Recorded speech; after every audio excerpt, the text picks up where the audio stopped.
Bugungi kunimiz dunyo miqyosida juda rivojlanib bormoqda. Dunyoda har kuni har xil boylar, har xil milliarderlar yetishib chiqmoqda. Dunyo boylari reytingini ko'rib chiqsangiz, "Vo ajabo" deb ularning pullarining raqamlariga hayron bo'lib qolasiz. Dunyoda nafaqat erkaklar, hozirgi kunda balki ayollar ham boylik orttirish borasida uncha-muncha odamdan qolishmaydilar. Ularning ham boyliklaridagi turgan raqamlarga e'tibor bersangiz, og'zingizni lol qilib ochirib qo'yishi mumkin. Hayratda qoldirishi aniq. Demak, barchaga assalomu alaykum. Sizlar bilan Uz-Class kanali. Bugungi roligimizda sizlarga dunyodagi eng boy ayollar top 5 taligi haqida ma'lumot berib o'tamiz. Umid qilamizki, bu rolik sizga albatta yoqadi. Demak, yaxshilab joylashib oling. Qani unda biz boshladik.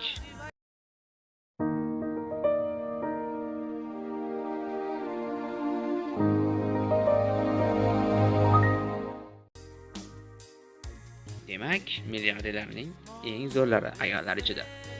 Weltich X va Ubis Billionaire Census nashri butun dunyo milliarderlari ro'yxatini chop etdi.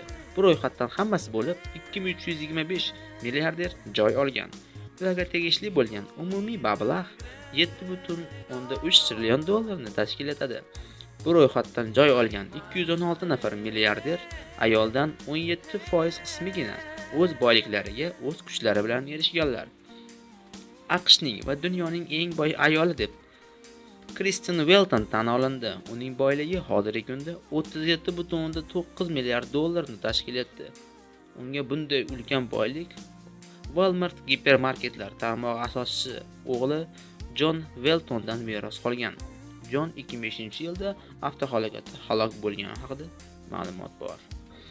Yevropa qit'asining eng boy ayoli esa va ro'yxatdagi eng keksa ayol deb L'Oreal kosmetik kompaniyasi 92 yoshli egasi Lilian Betancourt tan olindi.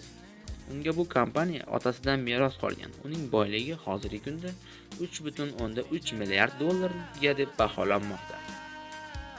Yaqin Sharqning eng boy ayoli, ya'ni Osiyoda Apolim bankining nazorat paketi egasi va Ariston Investments kompaniyasining egasi isroillik Sheri Arison deb topildi.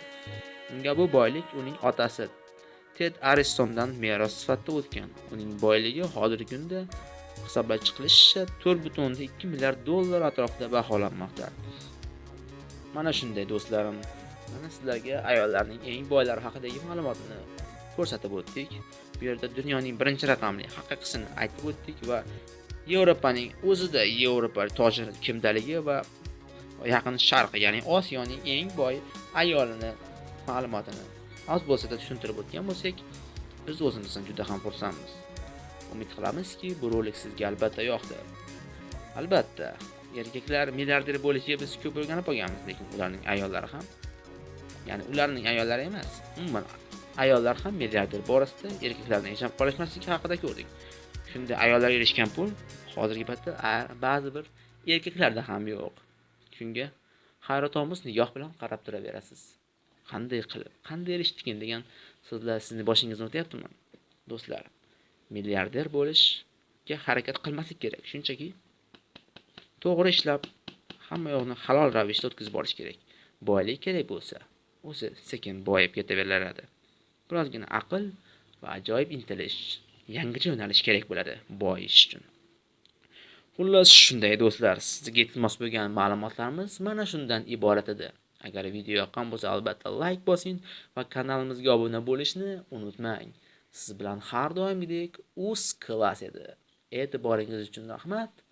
Sog' bo'ling do'stlar.